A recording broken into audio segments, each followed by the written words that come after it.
Hello, hello mga kumarites. It's me again, Mami Loy. O diba, nanarbaho na naman tayo ng marangal niyan at antok na nga si kumarites nyo. Ganon talaga ako mga kumarites. Pagsakay pa lang ng shuttle at pagkaupo pa lang inaantok na agad ako. Napakabilis naman sadya ng bakasyon mga kumarites. Ngayon nga ay back to reality na naman. Tanghali na nga yan at santing na nga ang init dahil nga nag-OT pa tayo. Pero malapit na rin naman akong bumaba pero mag-aalas 10 na nga ito ng umaga. Sobrang hilim na hilim pa nga ako sa antok niya. Pero pagdating naman sa bahay ay hindi ka naman agad makatulog. Ang asawa ko na nga nag-asikaso sa aking anak dahil nga may pasok sa school. At kahit tinatamad pa nga ako magtrabaho niyan ay talaga namang kailangan. Bawal tayong tamarin dahil marami pa tayong bayarin. At ayan, pababa na nga tayo mga kumarites at pagkaalam ko malapit na nga ako ay hindi na nga ako natutulog. At dahil pag nakakatulog nga ako ay nakakalagpas din naman talaga. At ayan, kahit nga malapit lang yung bahay namin ay nagpapakaon nga ako dito sa akin darling pag malapit lang ang kanyang trabaho. Pero pag malayo nga yung kanyang trabaho ay syempre maglalakad na nga lang tayo at wala naman tayong no choice. Halos araw-araw ay ganito na talaga ang aming routine. Tinanong ko nga itong aking asawa kung nakapagsaing na siya. Nakapagsaing na naman daw siya kaya naman ang poproblemahin na lang namin na yung uulamin namin ngayong tanghali. At dahil nakalimutan ng aking anak yung kanyang binalutan sa school kaya naman ayan mamaya ay kakaunin siya ng aking asawa. Sa lahat ba naman ang malilimutan na yung kanyang binalutan pa? Ay din ako malamang panis na yung laman nun kung may laman pa yung kanyang binalutan. At ayan malapit na nga tayo sa bahay at iniisip ko na nga kung ano yung mga iinitin kong almusal. At ayan, meron nga palang ginagawa dito sa bahay. Hindi ko nga pala alam kung ano yan. At pagkadating ko nga dito ay nandito nga pala yung aking pamangkin. Nagulat nga siya sa boses ko at tinanong naman agad ako kung kumusta naman daw ang aking trabaho. Kaya naman ang sagot ko nga dito sa aking pamangkin ay chill lang,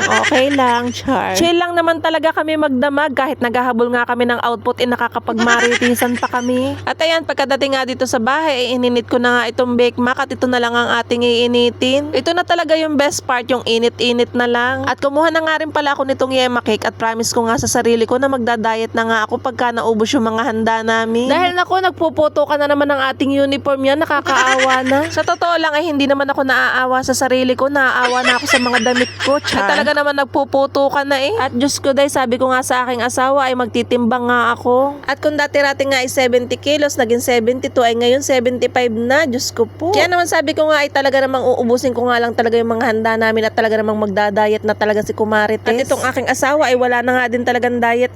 At yung ininit ko nga na Bake Mac ay siya nga muna ang kumain. Sabi ko yung matitira ay akin na laang. At ngayong araw nga isasanayin ko na nga ulit yung aking sarili na mag black coffee na laang tuwing umaga. Dahil nagtry na talaga ako mag-diet dati, yung LCIF na tinatawag. Yun nga lang ay pag magda-diet ka talaga ay talaga namang magastos din. Kailangan ko na talagang i-motivate yung sarili ko na mag-diet. Kahit maging 70 kilos na nga lang ulit ako ay okay na nga ako doon. Kaya lang hindi talaga pwede sa akin yung diet na wala talagang kinakain dahil nga sinisikmura naman ako. Kaya naman ang gagawin ko na lang ay magbabawas na nga lang ako sa kanin. At iiwasan na din talaga yung mga matatamis. Buti na nga lang talaga at hindi ako mahilig mag soft drinks. At sabi ko nga dito sa akin pamangkin kung gusto niya ng Bake Mac, kaya naman ayan, ininit ko nga din siya ng kanya. Hindi pa nga pala ito pumapasok dahil nga naggagamot pa. Buti na lang talaga at naagapan pa nga yung kanyang ubo ay kung hindi nga ay mapapakonfine pa nga ng wala sa oras. Ayan, sasanayin na ulit natin yung sarili natin na mag black coffee. Yun nga lang ay medyo mapait nga. Wala nga pala yung halong asukal at purong black coffee lang yan. Pero ang kapartner naman ay yema cake, ang galing din naman. Sabi ko nga sa inyo, pag naubos pa yung handa namin, hindi pa naman ngayon. Antay lang kayo at mauubos din natin yung ating mga handa.